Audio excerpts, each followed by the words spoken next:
Let's talk about the March contract. A couple of days ago, there was still 47,847 contracts in silver outstanding, with 4 days left till it comes off the board. That's 239.2 million ounces of silver. In contrast, the total registered silver inventory, that is the category of metal specifically earmarked for physical delivery, stands at 88 million ounces.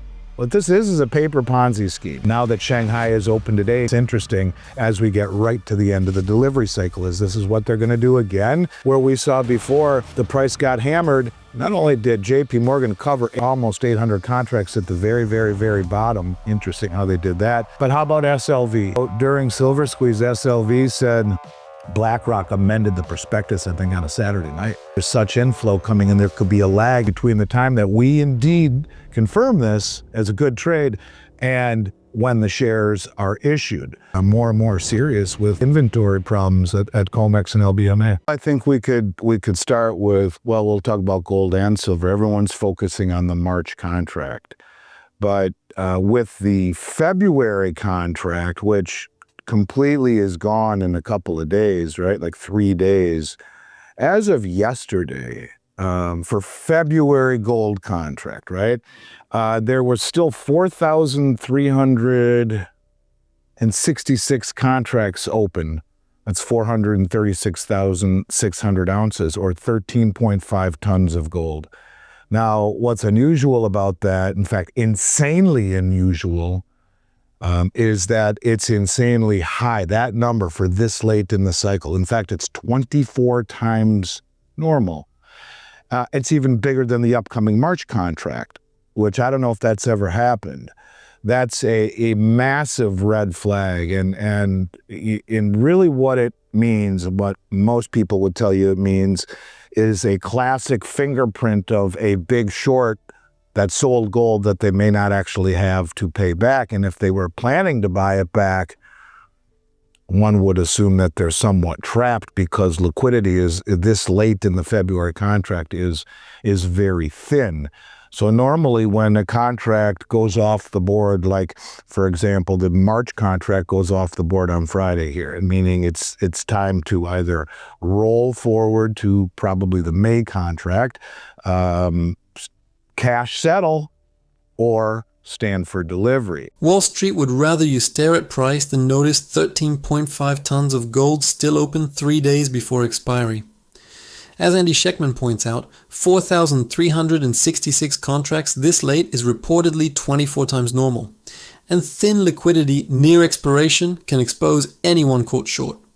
When open interest exceeds even the next active month, that's not routine rollover behavior. Historically, late cycle spikes like this raise settlement risk questions, especially in leveraged markets where most traders cash settle.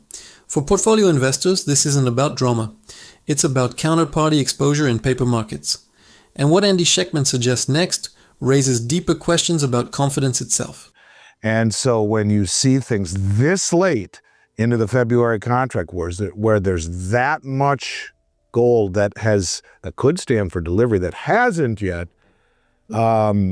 it's very unusual. And this is the kind of environment where, everything that the West has done for a long time is all about confidence. And for a long time, no one questioned the integrity or motivation of the West or of the United States. But that might be changing. And the moment the market believes that there isn't enough gold, the leverage that has really been the hallmark of this industry or of this platform unwinds. And when the leverage unwinds and commodities moves become really violent. But I think it's also important to look at the more explosive brother or sister or cousin of gold, and that's silver. Let's start with the February contract again, because everyone's focusing on March, but I want to focus on the paper claims versus deliverable supply. It's important to understand that one COMEX contract equals 5,000 ounces of silver, right? We know that. And we've talked a lot about the deliveries. It's been really, like, as far as I'm concerned, all that people need to understand is that the biggest, most well-informed money in the world. Confidence is the real collateral in leveraged commodity markets. and it can evaporate faster than liquidity. As Andy Schectman emphasizes, when late-stage contracts still threaten delivery, the issue isn't price, it's trust. One COMEX silver contract equals 5,000 ounces, and that leverage structure works only if most participants cash settle. History shows that when confidence breaks, volatility spikes. Just look at March 2020 when liquidity vanished across asset classes. For diversified investors, this means gold and silver volatility isn't random, it's structural. What Andy Schectman implies next about silver could matter even more for risk positioning. In fact, since I met you, this is really what we've talked a lot about. I mean, we've talked about a lot of things, bricks and everything, but go back 5-6 years, we started talking about deliveries coming out of COMEX with the others, and it's been what we've focused on because the people that are standing for delivery in these quantities are well-informed, not just well-funded, very well-informed, and they know where the puck is going, like Wayne Gretzky used to say, I don't skate to the puck, I skate to where it's going. And when you're spending 9 figures buying metals, in this case, every month, question needs to be asked, and the only question needs to be asked, who the hell is doing it? And where's it going? Now, the where's it going part, some people will debate. Well, a lot of it stays in COMEX, Andy. They'll say, okay, some of it does. That's called the eligible category, where it could be sold if wanted to be sold, but it doesn't want to be sold. I've mentioned how we have 8 Brinks facilities throughout the country. One is in New York City. That is a Brinks facility. A COMEX facility. Of the 8 Brinks facilities we have in North America, one is COMEX. It's Brinks JFK. And I have lots of clients in there that, and you probably do too, that have 1,000-ounce bars inside of the eligible category. 9-figure monthly metal purchases don't happen by accident. They signal strategy. As Andy Schectman notes, standing for delivery in size suggests informed capital, not retail speculation. Institutional players allocating hundreds of millions monthly are positioning for structural shifts, not short-term trades. The distinction between eligible and registered inventory matters because eligible metal isn't automatically available to satisfy exchange delivery. For long-term investors, that's a liquidity nuance often ignored in mainstream coverage. Andy Schectman's next point forces us to confront what happens when eligible metal stays put. They're not for sale, and they're not backing the bars that are listed on the COMEX exchange right now, although they could be if they wanted to. Anyways, so we've seen in February 4,639 contracts delivered. That equals, what does that equal? 23,195,000 ounces of, this is silver, by the way, excuse me, 23,195,000 ounces of silver. So 4,639 contracts times 5,000 ounces is 23,195,000 ounces. Okay, so that's about the low end of what we've seen since a year ago, November, every single month. Every single month it's been between typically 30 and 70 million ounces that stand for delivery. So that's a big deal, right? But here's a bigger deal. So while we have seen 23,195,000 ounces stand for delivery, in the month of February, we have seen 38,082,934 ounces leave COMEX. Leave. Now, if I keep saying this to put it in perspective, if a mint box of Silver Eagles weighs 42 pounds for 500 ounces, who took possession of 38,082,934 ounces? How many semi-trucks is that? And where is it going? And so I would say to you, the people that are doing this understand where the puck is going. When more metal leaves the vault than is officially delivered, the spreadsheet stops telling the full story. As Andy Schectman highlights, 23.2 million ounces delivered versus nearly 38.8 million withdrawn is a significant divergence. That gap suggests off-exchange movement beyond routine contract settlement. Historically, sustained withdrawals can tighten physical liquidity even if futures prices look stable. For investors holding mining stocks or metal ETFs, that divergence can foreshadow volatility the charts haven't priced in yet.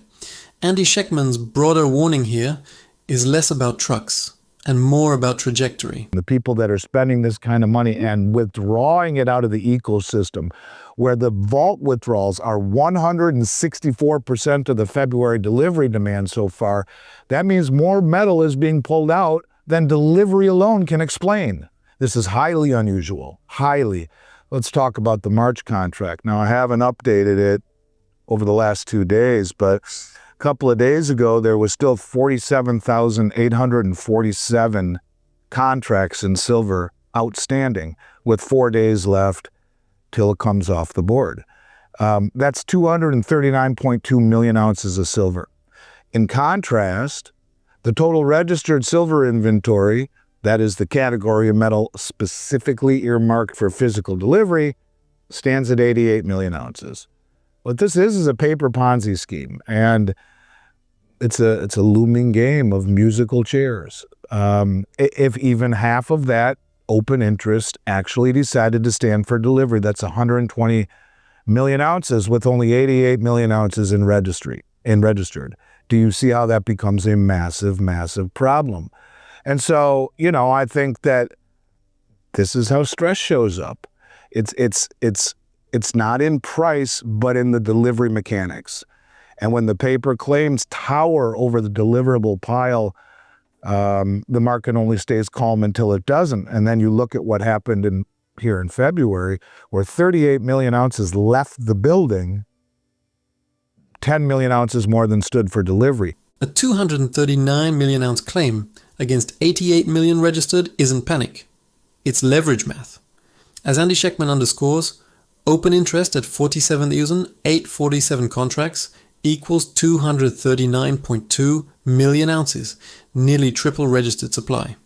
Futures markets function because most participants roll or cash settle, but the stress test emerges if even a fraction demand delivery. We've seen similar leverage dynamics unwind abruptly in past commodity squeezes. For equity investors in miners or ETFs, this imbalance isn't theoretical. It's embedded volatility risk. Andy Schectman's next implication touches the fragile line between orderly markets and forced repricing. That is exactly what this is saying. It's that the people that want this metal do not trust the ecosystem. And at that level, at that kind of volume, at that kind of logistics, that should say something to people. So I think when you talk about where the metal is moving, whether it be standing for delivery here or the continued arbitrage that we see in Shanghai, where the silver price has been between $10 and $20 an ounce more than in the West, enticing arbitrage. Normally, an opportunity like that doesn't last very long as the sophisticated traders capitalize on that arbitrage. But when you realize that it is staying strong, that tells you that the Chinese are saying, look, we're choking on dollars. The dollars are not worth as much as the silver. Keep the arbitrage, keep that higher premium so that you get the traders who will buy 20 million ounces in the West and deliver it in China. Typically, there's a COMEX contract that goes right to Hong Kong where a Brinks truck would pick it up or a truck would pick it up and bring it to Shanghai. At a $20 or $15 or $20 an ounce premium on 20 million ounces, you're making enough to change your life 10 times over. And are they doing it? Sure. And it's not even that premium that they're paying, the Chinese are paying to buy that. A $10 to $20 persistent price gap between Shanghai and the West isn't noise. It's a signal. As Andy Schectman points out, when arbitrage spreads remain that wide on 20 million ounce flows, that suggests structural demand, not temporary dislocation. Normally, efficient markets close those gaps quickly, especially in liquid commodities. If the premium holds, it implies sustained buying pressure and a willingness to absorb logistics and currency costs. For investors, that affects miners, refiners, and even dollar exposure as global flows respond to relative value. Andy Schectman's next argument forces us to consider who's really setting the price floor. On top of that premium, there's a VAT tax. That VAT tax is not the responsibility of the exporter into China. It is the responsibility of the recipient when it leaves the Shanghai Metals Exchange. They will be charged a VAT tax. So they're willing to pay a 13, 14, 15% VAT tax and a $13 or $14, $15 premium on top of that to entice the Western traders to send it. That tells you where the real value of silver is, and the movements and the mechanics and Everything we've seen so far in terms of price to the downside in many respects is contrived through raising margin requirements, through trying to squeeze the speculators out. And you can see that by the open interest, which is falling considerably. It worked. It did. And that metal then has moved into the strong hands who don't use margin, who I would venture to say over the next several days plan on standing for delivery in huge amounts. And now that Shanghai is open today and you see the price down a little bit, it's interesting as we get right to the end of the delivery cycle. This is what they're going to do again, where we saw before the price got hammered. Not only did JPMorgan cover 800, almost 800 contracts at the very, very, very bottom. Interesting how they did that. But how about SLV? When buyers absorb a 13 to 15% VAT plus a double-digit premium, that's conviction, not speculation. Andy Schectman highlights that open interest has fallen sharply after margin hikes, a classic tactic exchanges use to flush leverage players.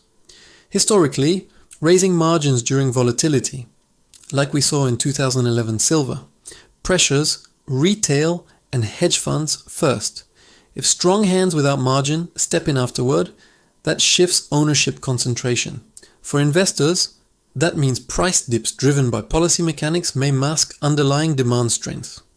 Andy Schectman's reference to SLV next deserves careful scrutiny from ETF holders. During Silver Squeeze, SLV said BlackRock amended the prospectus, I think, on a Saturday night.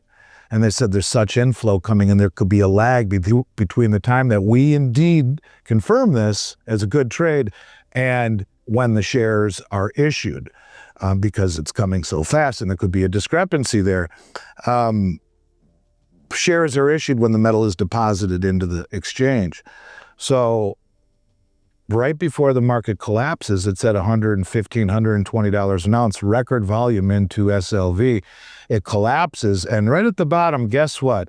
38 million ounces of silver are deposited into SLV by an authorized participant at the bottom where the shares are created. Does it seem interesting that they sell it up here, they deposit it down here, and then the metal moves from the COMEX into the SLV vaults that are institutionally controlled by those commercial banks that issue the shares, and they continually do what's called share redemption and stand for delivery on metal inside the SLV ecosystem and GLD with great privacy. It's far more difficult to tell who did that than it is to look at the COMEX COT reports or the delivery reports. So lots of stuff going on, but again, the movement of metal is, to your point, really all that needs to be seen, whether it be deliveries on COMEX, deliveries out of the COMEX ecosystem, or standing for delivery across the globe.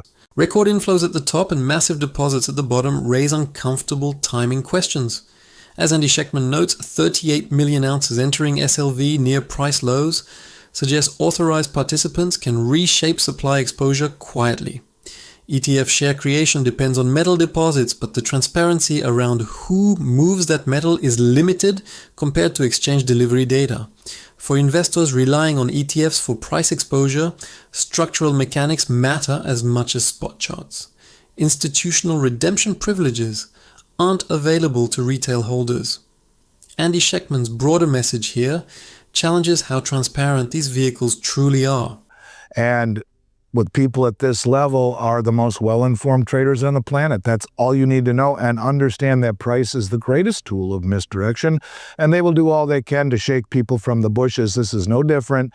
The paper price still is in control until it's not, because we're getting to the point where paper suppression and manipulation that is naked, meaning you cannot come up with the metal to deliver, perhaps like we see happening here in February with this big gold short. Who knows where it ultimately goes? So I think to be on the wrong side of this trade in a naked position right now is as silly as a mud wall, and maybe that's what this was all about last time. One other point, I don't think you'll see this again. I think it was a Hail Mary, because I think it really disrupted much of the economy. When you look at what it did to the refiners and how the refiners have a far greater, they're not just providing liquidity to this industry. The refiners, these refiners in the U.S., have a big role in many industries, and this is something that had many corollary effects that were far removed from the COMEX leverage, and I think they probably got a lot of crap about this. Price can mislead longer than most portfolios can tolerate. Andy Schectman argues that paper pricing dominates until delivery stress exposes imbalance. And that's a leverage reality, not conspiracy rhetoric. Naked exposure in any commodity market carries tail risk if physical demand spikes unexpectedly. For investors, this isn't about betting on collapse. It's about sizing risk appropriately and avoiding over-leveraged positions. Refiners and industrial users also feel volatility, affecting earnings quality in material sectors. Andy Schectman's next point shifts toward why margin policy may not be repeated. Whoever they are, I don't expect to see this kind of margin increase that will really cripple the industry from the top on down because of lack of liquidity. And, it certainly worked at getting the leverage out of COMEX, but it also had some profound effects on this industry, from the refiners to all the big companies. And even the companies who don't hedge are facing the issue of this kind of volatility that has been induced by raising margins, where you see these very unusual synthetically induced drops. So I think it was kind of a one-off maybe to get these banks in the United States who, according to the COT report and the Economic Times article, have been largely net long in silver and gold. But that doesn't mean long. That means you could have 12 long and 11 short. You're still net long by one. Maybe it was done specifically to get them far more on sides as we get more and more serious with the inventory problems at COMEX and LBMA. Margin hikes can clean leverage, but they also distort price discovery. As Andy Schectman references, exchanges raising margin requirements can force liquidations that look like organic selling. The COT data often shows banks net long, but as he implies, that could mean marginal exposure rather than outright bullish conviction. Liquidity shocks ripple into refiners, miners, and hedgers, influencing quarterly earnings volatility. For investors analyzing material stocks, separating policy-driven moves from demand trends is critical,